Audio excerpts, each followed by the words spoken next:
हाँ जी, तो स्टूडेंट्स यही हमारी प्रॉब्लम नंबर 3.46 जिसमें वो हमें कहता है कि फाइंड करें वी नॉट को यूजिंग नोडल एनालिसिस टेक्निक। तो बच्चों नोडल एनालिसिस टेक्निक मैंने आपको बता चुका हूँ क्या होती है। नोडल एनालिसिस टेक्निक में हमारा सबसे पहला काम होता है कि नोड को आइडेंटिफाई करना।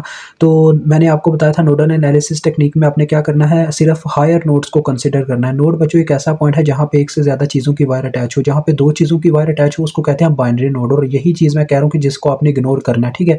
क्योंकि वो नोडल एनालिसिस को ज़्यादा मुश्किल बना देता है बाइनरी नोड, ठीक है बच्चों?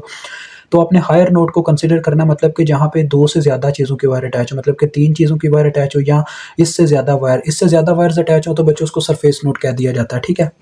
तो देखो, एक तो ये हमारे पास नोड है जहाँ पे 3 चीज़ों की वायर अटैच है, 2 रेजिस्टर्स की और 1 वोल्टेज सोर्स की। तो यहाँ पे हम V1 वोल्टेज के नाम से एक वोल्टेज रख लेते हैं, ठीक है? उसके बाद ये एक नोड है, यहाँ पे 3 चीज़ों की वायर अटैच है, 2 रेजिस्टर और 1 करंट सोर्स की। तो ये V2 वोल्टेज हो गया, ठीक है?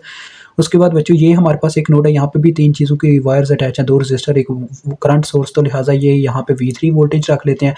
और बच्चों उसके बाद एक लास्ट नोड बनता है, ये नीचे सरफेस नोड पूरा, क्योंकि यहाँ पे देखो ये एक पूरी सतह है जहाँ पे आके यानी कि ये एक ही पॉइंट तो बच्चों एक ही बनता है, यानी कि ये वाला। लेकिन इस पूरी सतह पे हम क्या करेंगे जी, ग्राउंड को न्यूट्रल को अटैच करवा देंगे। ये चौथा नोड है जिसे हमें न्यूट्रल करना पड़ता है, क्योंकि एक नोड को लाजमी न्यूट्रल करना पड़ता है नोडल एनालिसिस में, अदरवाइज हमारी करंट्स फ्लो नहीं कर पाती, ठीक है बच्चों?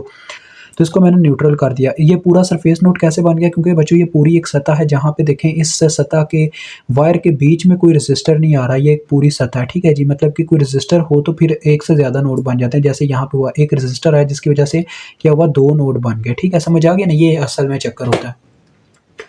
तो चलो बच्चों, अब ये हमने इसको न्यूट्रल कर दिया। अब बात करते हैं यहाँ पे, देखें मुझे असल में बच्चों क्या करना होगा, वी नॉट वोल्टेज कैलकुलेट करना है ना। तो देखें वी नॉट वोल्टेज किन 2 नोड्स के दरमियान आ रहे हैं, वी नॉट वोल्टेज ये आ रहे हैं नोड 3 और न्यूट्रल नोड के दरमियान वोल्टेज। तो इसकी अगर मैं इक्वेशन लिखना चाहूँ तो क्या बनेगी, देखें जिस तरफ इसका पॉजिटिव पोल है जिस नोड की तरफ, वो वाले वोल्टेज प्लस में लिख दिए जाएंगे, और जिस तरफ इसका नेगेटिव पोल है वो वाले वोल्टेज माइनस में, यानी कि उस नोड के वोल्टेज माइनस में लिख दिए जाएंगे। वो है न्यूट्रल नोड के वोल्टेज, वो है -0 आ जाएगा। V3 -0 इसकी इक्वेशन बनेगी, यानी कि पॉजिटिव पोल था इसका थर्ड नोड की तरफ और नेगेटिव पोल था चौथे नोड की तरफ। तो ये इसकी इक्वेशन बन गई V3 यानी कि -0, ठीक है? V3 -0, तो यानी कि V3 की जो वैल्यू होगी वही हमारे पास V0 की वैल्यू होगी। अब हमने इसको कैलकुलेट करना है, तो बच्चों कोई मसला नहीं है। अब देखें इसकी तरफ पहले आ जाएँ।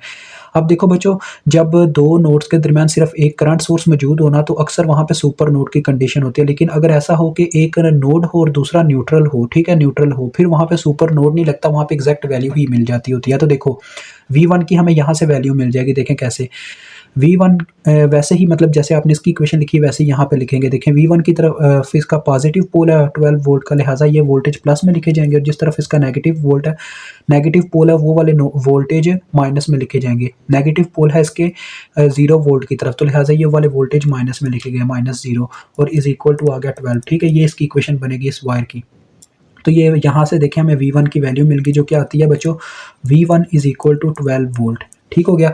अब बच्चों देखें, जिस चीज़ की वैल्यू मिल चुकी है वहाँ पे आपने KCL नहीं लगाना, जहाँ पे आपको वैल्यू अभी चाहिए वहाँ पे KCL लगाना, लाइक V2 और V3। अब यहाँ पे बच्चों सर्किट के अंदर देखें एक डिपेंडेंट सोर्स मौजूद है, ये मैंने आपसे कहा हुआ है। वो यानी कि जब भी आपके सर्किट में डिपेंडेंट सोर्स आ जाए तो आपने क्या करना है, वो जिस चीज़ पे डिपेंड कर रहा है उसकी पहले इक्वेशन लिख लेनी है। देखें ये Ix की वैल्यू पे डिपेंड कर रहा है, तो लिहाजा मैं Ix की इक्वेशन लिखता हूँ। देखें ये Ix कहाँ पे फ्लो कर रही है, ये इन 2 नोड्स के दरमियान फ्लो कर रही है। ये लीव करती है V1 के नोड में से, तो लिहाजा उसी वक्त हम लिख देंगे V1 माइनस, यानी जिस नोड में से ये करंट निकलती है उसी वक्त हमें वो वाले वोल्टेज लिख के आगे माइनस लिखना होता है।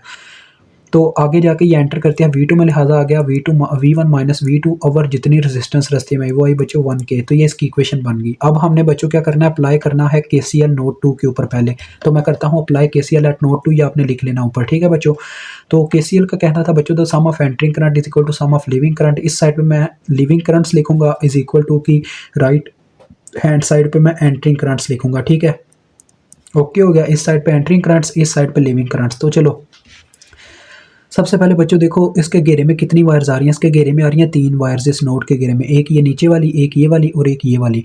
तो देखो सबसे पहले मैं इस वायर की करंट लिखता हूँ। तो मुझे इस वायर की करंट का नहीं ना पता, मैं क्या करता हूँ, मैं इस नोड में से एक करंट को लीव करवाता हूँ। देखें मैंने V2 में से करंट निकाली, तो क्या लिखूंगा, उसी वक्त लिख दूंगा V2 माइनस। जिस नोड में से करंट को लीव करवाते हैं उसी वक्त लिख देने होते हैं उस नोड के वोल्टेज और आगे माइनस, ठीक है बच्चों? ये जाके कहाँ करंट एंटर करेगी, V1 में, तो लिहाजा आ गया V2 माइनस V1 और जितनी रेजिस्टेंस रास्ते में वो आगे बटे में 1K। ओके हो गया। उसके बाद बच्चों देखो अब इस वायर की बात करते हैं, तो यहाँ पे भी मुझे इस वायर की करंट का नहीं पता, तो ये भी एक लीविंग करंट बना दूंगा मैं। यहाँ से करंट को लीव करवाऊंगा, देखें V2, यहाँ से जब करंट लीव हुई तो उसी वक्त मुझे लिखना पड़ेगा V2 माइनस, ठीक है। ये जाके करंट एंटर करेगी 0 वोल्ट में, डेट्स वाई आ गया V2 माइनस 0 और जितनी रेजिस्टेंस रास्ते में आई, ओके हो गया। उसके बाद बच्चों एक ये वाली करंट है, देखें ये भी करंट क्या कर रही है, इस नोड में से लीव कर रही है, बाहर जा रही है। ये भी एक लीविंग करंट है, इसको भी यहीं पे लिखेंगे +4Ix, ओके हो गया। एंटरिंग करंट्स कोई भी नहीं आई, तो लिहाजा इज इक्वल टू 0। अब बच्चों देखो जो इसका मतलब कि अपने पास बन रहा है एलसीएम इस इक्वेशन का, वो 1K है, तो मैं पूरी इक्वेशन को 1K से ज़रब दे देता हूँ। तो ये क्या आ जाएगा, 1K से जब मैंने ज़रब दी तो मेरे पास आ गया V2 माइनस V1। इसी तरह से बच्चों देखो आगे आ गया प्लस V2 और उसके बाद आ गया +4। इसके साथ जब 1K ज़रब हुआ तो क्या आ गया 4 इंटू 1K इंटू Ix की वैल्यू जो कि आपके सामने ही है V1 माइनस V2, और आपके सामने आ गया बच्चों 1K, ओके हो गया, इज इक्वल टू 0, ठीक है। तो देखो बच्चों 1K से कैंसिल हो गया, ठीक है। तो हमारे पास ये इक्वेशन क्या बन जाएगी, पहले V1 का वेरिएबल लिख लें, देखें क्या बनता है। 4V1 में से एक V1 माइनस किया तो 3V1 आ गया, ओके।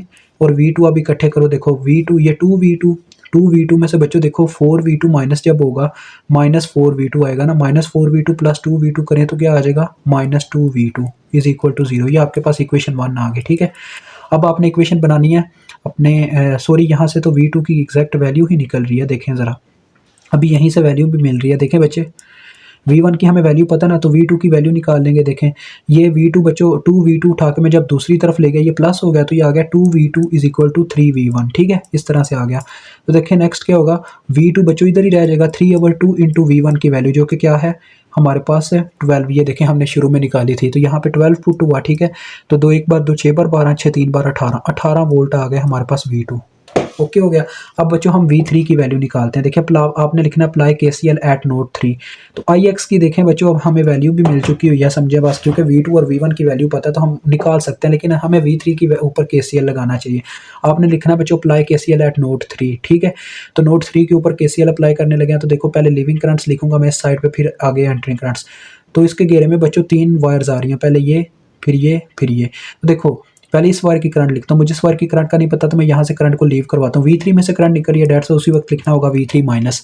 आगे जाके ये करंट एंटर करती है V1 नोड में, तो लिहाजा आ गया V3 माइनस V1 और जितनी रेजिस्टेंस रास्ते में आई वो है 1K बटे में आ गई, ठीक है बच्चों, प्लस। अब देखें इस वायर की भी करंट का नहीं पता, तो यहाँ पर मैं करंट को लीव करवाता हूँ, तो आ जाएगा V3 माइनस। आगे जाके ये करंट एंटर करेगी 0 वोल्ट में, तो ये आ गया V3 माइनस 0 और जितनी रेजिस्टेंस रास्ते में आई वो आगे बटे में 1K, ठीक है। इजी उसके बाद बच्चों देखो एक एंटरिंग करंट है जो कि 4Ix एंटर कर रही है इस नोड में, तो उसको इज इक्वल टू किस साइड पे लिखा जाएगा 4Ix। अब बच्चों मैं Ix की एग्जैक्ट इक्वेशन ही पुट कर देता हूँ, क्या मुझे क्या ज़रूरत है एक स्टेप बढ़ाने की, ठीक है। V1 minus V2 over 1K ये इसकी इक्वेशन थी। अब देखो इस पूरी इक्वेशन को ज़रा सिंप्लीफाई करने के लिए मैं 1K से पूरी इक्वेशन को ज़रब दे देता हूँ। यहाँ पे जब 1K ज़रब होगा बच्चों क्या होगा, हमारे पास सिंपल यही रह जाएगा, और यहाँ पे भी 1K ज़रब होगा तो पूरे का पूरा कट जाएगा और सिर्फ V3 रह जाएगा। और यहाँ पे जब 1K ज़रब होगा 1K कट गया और 4 अंदर मल्टीप्लाई हो जाएगा, 4V1 माइनस 4V2 आ गया, ठीक है। अब V3 की हमने वैल्यू निकालनी है, देखें V3 बन रहा है यहाँ पे 2V3 और साथ में माइनस V1 दूसरी जानिब जाके प्लस V1 हो गया, ठीक है बच्चों। तो प्लस V1 जब यहाँ पे होगा 4V1 प्लस V1 करेंगे तो कितना हो जाएगा 5V1, ठीक है बच्चों, माइनस 4V2 इतना हो जाएगा। यानी कि V1 दूसरी जानिब आके प्लस V1 हुआ तो इसमें एक जमा कर दिया हमने, ठीक है, एक स्टेप मैंने यानी कि कह लें कि कम कर दिया इसमें से। तो देखो बच्चों अब मैं वैल्यूज़ पुट करने वाला हूँ, तो 5 इंटू V1 की वैल्यू कितनी है 12, वो देखें वो हमने शुरू में लिखी हुई है 5 इंटू 12 माइनस 4 इंटू V2 की वैल्यू जो कि हमारे पास 18 है। और उसके बाद देखें बच्चों यहाँ पे 2 मल्टीप्लाई हो रहा था वो इधर आके डिवाइड हो गया हुआ इन दोनों के साथ, इनके बटे में पूरे ओवरऑल का बटा बन जाएगा। तो देखो ये आ गया 60 में से मैं इसको करता हूँ कैलकुलेटर पे हल, 18 मल्टीप्लाई बाय 4 कितना होता है 72। अच्छा जी ये माइनस में आने वाला है, 60 माइनस 72 माइनस 6, हाँ जी। तो बच्चों ये आ रहे हैं -6 वोल्ट, ठीक है जी। तो आपके पास आंसर आ गया, यानी कि V3 आपके पास अगर -6 आया तो V0 की वैल्यू कितनी हुई -6 वोल्ट, यानी कि V0 आपके पास इक्वल थे V3 के जो कि -6 वोल्ट आया, लिहाजा ये आपका आंसर आ गया। मुझे उम्मीद आपको समझ आ गई होगी। खुदा हाफिज़।